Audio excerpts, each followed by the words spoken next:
Selama ibunya memang tidak ada gejala, namun masih positif COVID, tetap boleh merawat bayinya sendiri, tapi tetap pakai masker ya supaya tidak menularkan ke bayinya ya.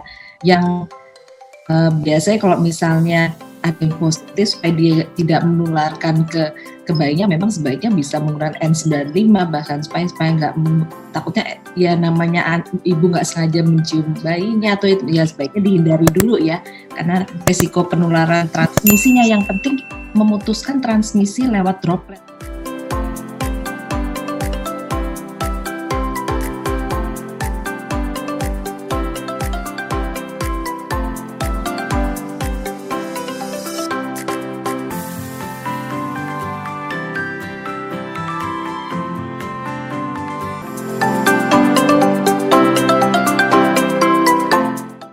Pertanyaan bagus ya, mungkin sering ditanyakan orang tua. Untuk anak tentunya terapi ini, semua terapi COVID pada itu harus konfirmasi ya, jadi tidak boleh langsung memberikan terapi ini, karena semua terapi yang dianjurkan pedoman semua yang diberikan terapi harus terlibat di teliti responnya. Jadi memang harus konfirmasi resiko pilihan seperti azitromisin pada anak. Kalau tanpa terbukti ini, itu juga ada efek samping. Apalagi kalau memberikan tanpa resep dokter ya. Jangan sampai orang tua, oh dia positif, anaknya nggak mau diperiksa deh. Ternyata beli obat antibiotik over the counter. Itu sangat berbahaya, Ibu, karena resikonya azitromisin juga bisa memberikan efek samping bradikardi, shock anafilaksis, yang bisa berakibat fatal, sehingga hati-hati sekali pemberiannya untuk anak. Dan tadi tentunya harus dikonfirmasi confirm atau tidak. Selama anak misalnya aktif, bisa sampai diisolasi di rumah ya bersama ibu. Tapi kalau ibu masih sanggup, maksudnya tidak isoma juga, tentunya ya protokol 3M itu yang harus dilakukan oleh ibu supaya tidak menularkan ke bayi. Ya, ini pertanyaan bagus ya dari ibu 4 tahun, ada anak 4 tahun masih anosmia 2 minggu dan bisa isoma. Ya, kita terus observasi gejalanya, artinya masih ada proses peradangan ya mungkin di olfaktoriusnya sehingga belum bisa mencium. Itu masih ada proses peradangan, artinya memang pada anak-anak bisa lebih lama ya, bahkan disebutkan bisa sampai 3 bulan ya kalau memang terbukti. Tapi yang penting observasi saja gejalanya sampai ini. Biasanya sudah diberikan terapi, ini indikasi diberikan kalau memang konfirmasi positif ya. Tapi biasanya 9 dari 10 biasanya confirm kalau gejala seperti ini. Kemudian di cluster keluarga sudah yang CT value 34, ada beberapa cut off ya, tapi WHO tetap menyebutkan 40 ya, namun beberapa lab cut off di atas 35 sudah tidak viable atau infeksius kan. Kalau memang ditakutkan ini menular, ya tetap di rumah digunakanlah 3M tadi pada saat kontak dengan bayi agar tidak ini. Bayi tentunya di kemungkinan penularan lewat transplasental atau ASI tidak ada, jadi tetap boleh dirawat oleh keluarga atau ibunya sendiri jika memang tidak ada tanda-tanda distres napas ya, dan tetap menggunakan protokol 3M tadi. Kemungkinan positif bisa saja kalau memang ada keluarga lain yang kontak lagi yang untuk tertular. Makanya tetap protokol 3M itu dijaga di dalam keluarga tersebut.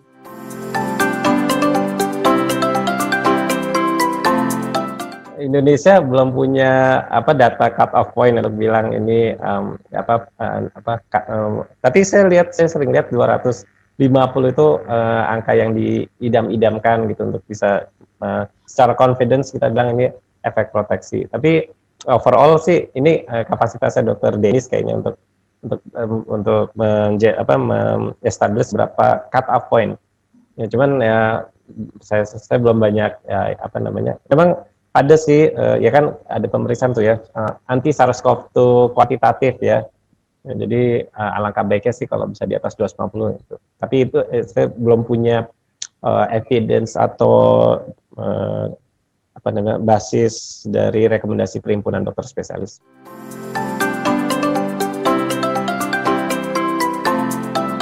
Jadi kalau semua kasus konfirmatif dengan respiratory symptoms maka sebaiknya sih CT scan ya lebih baik karena kan resolusinya lebih tajam daripada foto toraks. Jadi kita bisa mendapatkan luas GGO-nya, apakah dia multifokal, apakah dia bilateral atau unilateral. Terus kita bisa menstratifikasi, yaitu ya berdasarkan British Society of Thoracic Imaging, apakah secara radiologi ini ke arah mild, moderate, atau severe. Juga kita juga bahkan bisa lihat perjalanan penyakit dari CT scan. Kalau misalnya udah ada easy paving, itu mungkin udah di hari ke-14 ya, tapi kalau misalnya baru di awal. Jadi pada prinsipnya sebagai satu alat bantu diagnostik ini sangat membantu. Tapi kalau orangnya seger gitu ya, murni asimptomatik, nggak ada rongki, rasa-rasanya sih nggak terlalu urgent untuk CT scan. Demikian.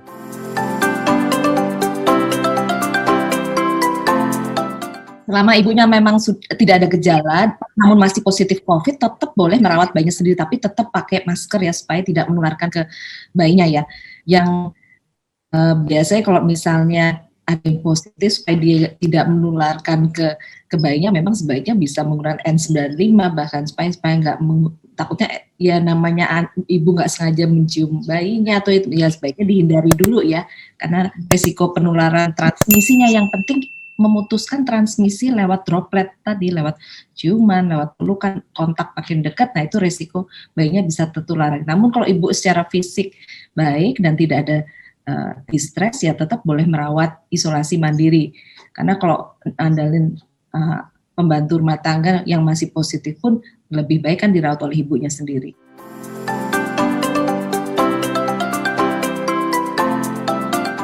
Data yang ada di berbagai center ya, bukan hanya Indonesia. Kalau Indonesia bahkan 3 bulan setelah injeksi itu 99 subjek masih punya antibodi yang cukup ya. Nah, kalau di luar negeri ada yang 6 bulan. Jadi mungkin kita perlu mempertimbangkan pada saat 6 bulan setelah vaksin kedua, itu yang mungkin dipertimbangkan.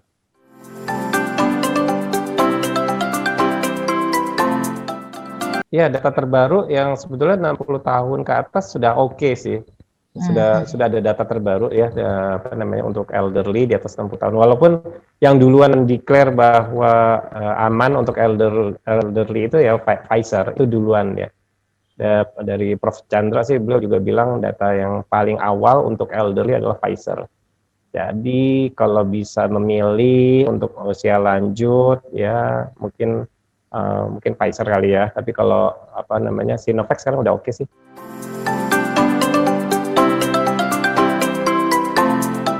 Tetap bisa diambil melalui swab naso dan orofaring. Jadi memang gejala pada anak atau remaja banyak juga dengan diare, tapi tetap bisa diambil dari naso dan orofaring. Kecuali memang ada beberapa kasus yang kita dapatkan negatif ya pada bayi atau misalnya anak, namun dengan keluhan diare, diperiksa spesimen tinja, namun nggak semua lab bisa melakukan, jadi harus ditanyakan dulu untuk pemeriksaan tersebut.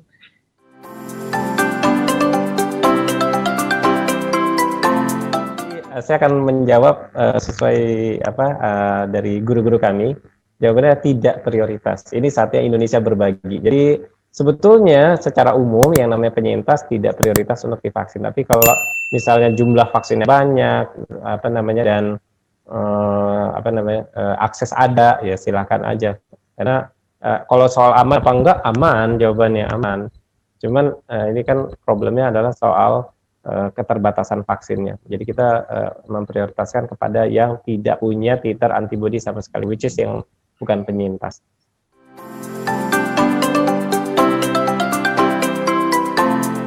Itu masuk di dalam kriteria, kalau kita merujuk pada rekomendasi dari Perhimpunan Dokter Spesialis ya. Di sini rasa-rasanya sih belum layak ya kalau dilihat, tapi dari saya sih kelihatannya jatuh dalam kriteria belum layak ya. Tapi sekali lagi derajat penyakitnya, apakah dia sedang ada infeksi komorbid atau infeksi yang aktif yang lainnya segala macam, itu pasti akan dinilai. Tapi biasanya yang dengan penyakit penyerta hematologi, kalau di rekomendasi PAPD ini masuk di kriteria belum layak.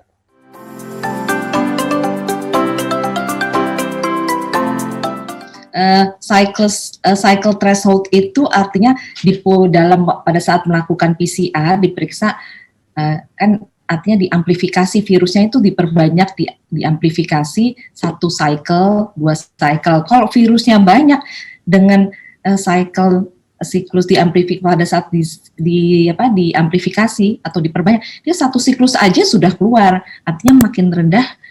Tapi kalau dia perlu beberapa siklus sampai ada cut off yang ditentukan WHO 40 siklus tidak baru terdeteksi, artinya dia mungkin sudah ada komponennya tapi sudah non viable, tidak hidup lagi.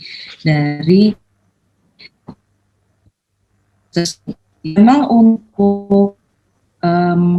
untuk populasi misalnya awam, kita sebaiknya hanya memberitahu yang positif atau negatif saja, tapi untuk keperluan menentukan apakah infeksius, ya artinya infeksius itu cut off dari pemeriksaan lab yang diperiksa, kan bisa hari per hari bisa beda. Kadang pasien bisa dikonsulkan kemarin udah 28, udah naik 39, kok diturun lagi ya? Memang mungkin yang terdeteksi pada saat pemeriksaan komponen bisa bangkai virusnya kan ya, sehingga bisa masih bisa berubah naik turun, tapi kembali ke klinis pasien dan harus dikonsulkan ke dokternya yang lihat langsung kondisi pasien.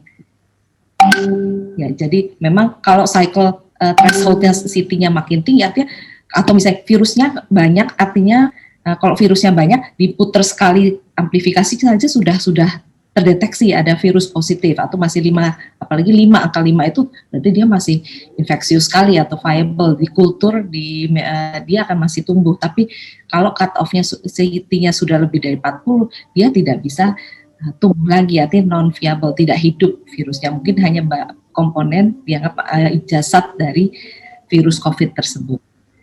Mungkin dari Dr. Farid mau menambahkan. Iya, biasanya terima kasih Dr. Karyanti.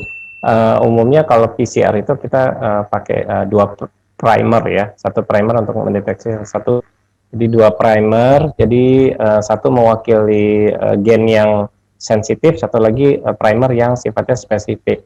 Ini makanya di-combine ya. Umumnya misalnya ORF1AB gene sama yang RDRT itu yang primer yang dianggap spesifik SARS-CoV-2, tapi yang N gene atau E gene itu yang lebih sensitif tapi kurang spesifik.